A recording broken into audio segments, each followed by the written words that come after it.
statement. Thank you, Chair Sanders. And today, as the Chair mentioned, we're discussing the reauthorization of a bipartisan Pandemic and All Hazards Preparedness Act, or PAPA. Now, Congress, historically, we've done this in a bipartisan way, and I think it's a credit to the committee and to the Chair and to the different members that we are continuing the tradition with this reauthorization.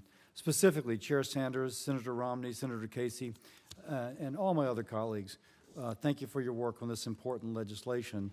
It is our responsibility to make sure programs like this, critical programs like PAPA, are properly evaluated and improved and reauthorized, and I think we do this. My home state, my state, Louisiana, Senator Tuberville's state, we've actually had a role in this.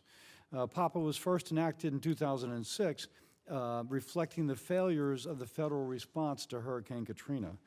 And PAPA seeks to support states and local governments and hospitals to be better prepared for future emergencies.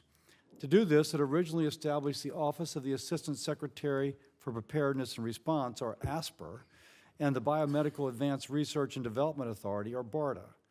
It made improvements to the Strategic National Stockpile so that vaccines, treatments, and tests would be readily available during an emergency. But we saw during COVID-19 the PAPA framework is far from perfect. Poor management and maintenance of the Strategic National Stockpile meant that doctors and nurses were forced to use expired personal protective equipment. Government bureaucracy sometimes enabled, but sometimes hampered, the private sector's ability to quickly launch tests at the beginning of the pandemic, and bureaucracy got in the way of clear communication between federal officials and the public.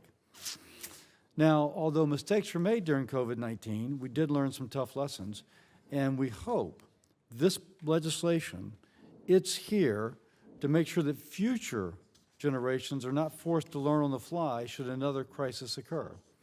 We're updating the playbook, and we're ensuring that our framework remains flexible to address those future threats, a future Hurricane Katrina, for example. This legislation includes policies to increase accountability and to ensure that the tax dollar of my fellow Americans are used effectively. It improves transparency and promotes better partnerships with state, localities, and industry so each has the ability to better respond to a crisis.